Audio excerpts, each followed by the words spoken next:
FMC puts two concerns ahead of everything else at our plants in the Intermountain West. The first of these is the safety of our employees on the job.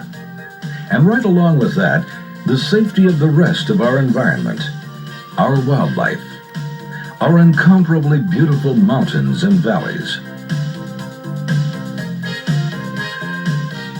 The water, so precious to our entire ecosystem and so vital to our human needs.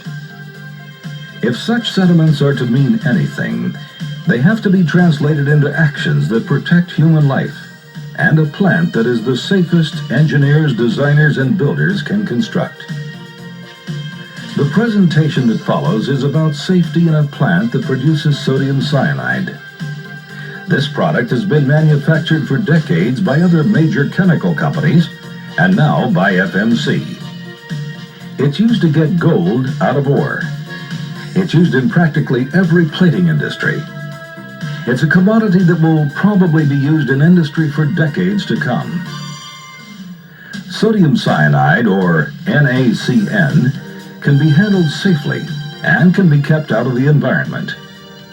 But it must be treated with extreme respect because it takes only 50 to 100 milligrams to poison the human body.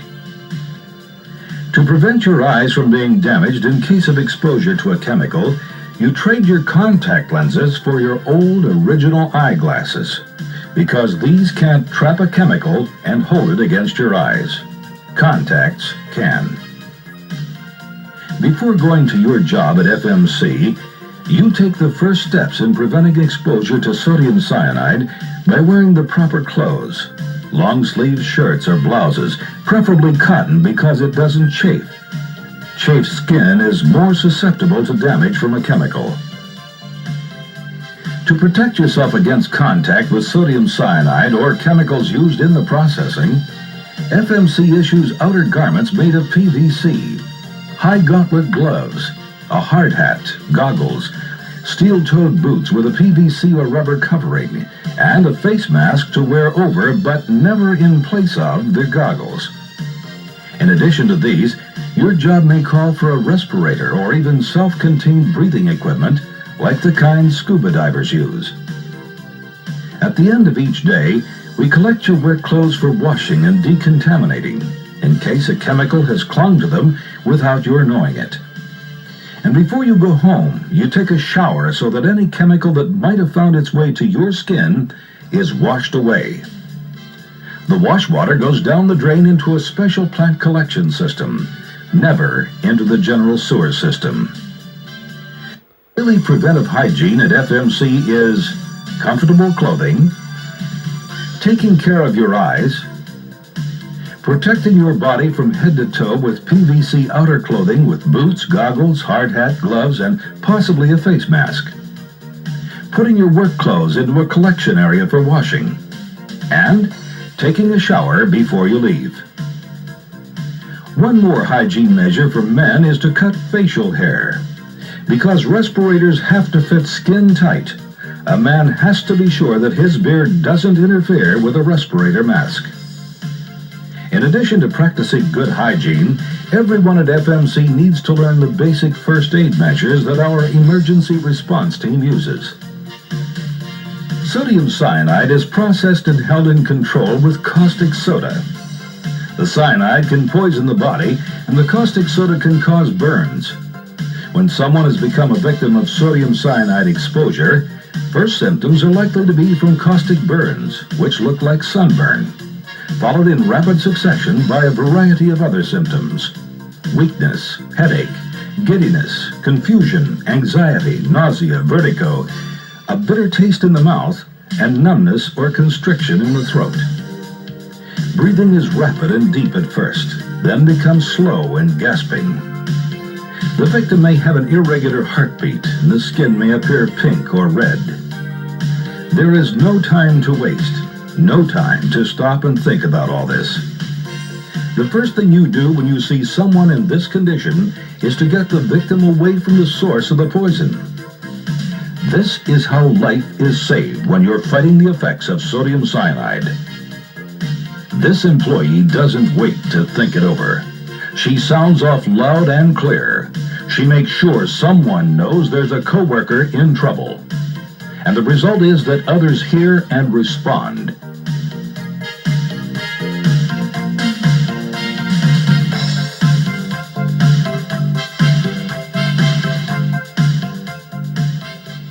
Without pausing, the rescuers then begin to pull off the victim's clothing so that the water can reach the skin and flush away the poison. What you're trying to do is get the victim away from the poison, and the poison off the victim, followed immediately by the administration of oxygen from a respirator with a face mask.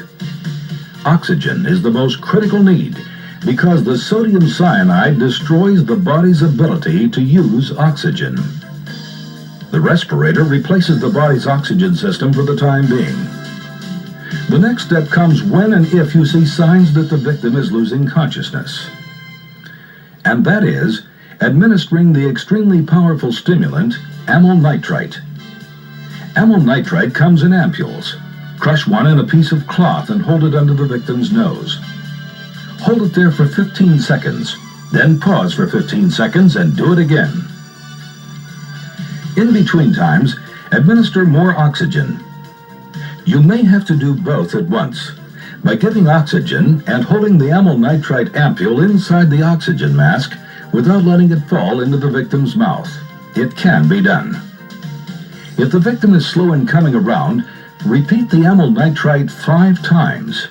15 seconds on, 15 seconds off. If the victim is still unconscious or continuing to slide into unconsciousness, wait just 3 minutes and use another ampule in the same rotation with the oxygen. You can do this through 3 or 4 ampules. Feel the victim's heart. If you detect it has stopped, you will need to administer cardiopulmonary resuscitation. And that's going to take 2 hands. Now, let's review. Get the victim under a flood of water to wash off the chemical. There are emergency showers throughout the plant area. Don't wait to remove the victim's contaminated clothes. Pull them off right in the shower. You can give artificial respiration manually to a victim, but you must use the device in the first aid kit that separates your mouth from the victim's if you do. Because it's sometimes necessary to give oxygen steadily to a victim, you can put the ampule inside the oxygen mask, but don't let it fall into the victim's mouth. Wrap the ampule in a piece of cloth before attempting to break it open. Call a doctor, but stay with the victim even while riding in the ambulance until someone can take over resuscitation without interrupting the rhythm. Do not inhale amyl nitrite and never use it near flame. As soon as the victim regains consciousness, remove the ampule.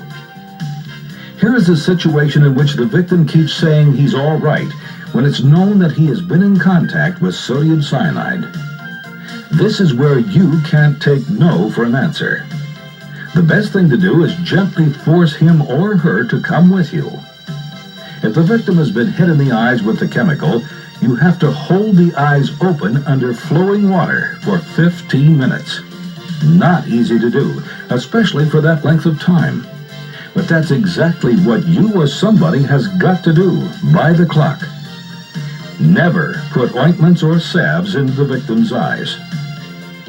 Where the affected area is a patch of skin, gently flood the skin area with lukewarm running water for 15 minutes.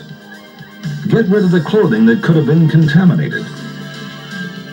Ointments and salves must not be used until at least 24 hours have passed. If a victim has somehow swallowed sodium cyanide and is still conscious, give 1 or 2 glasses of water and induce vomiting. If vomiting occurs naturally, follow with water, 1 or 2 glasses to rinse the mouth and then to swallow. If the victim is unconscious, you can't give anything by mouth, but you must start the amyl nitrite and oxygen rotation immediately. In all of these cyanide exposure situations, you have been watching first aid, not full medical treatment. Don't allow a delay in calling a physician. You may have your hands full, but someone else can be put to good use telephoning for medical help. Never assume a victim is all right. A victim is liable to say, "I'm all right," and you will have to find a way to make him or her submit to the appropriate first aid. As you saw, an affected eye must be held open in the flow of the emergency eye wash 15 minutes by the clock.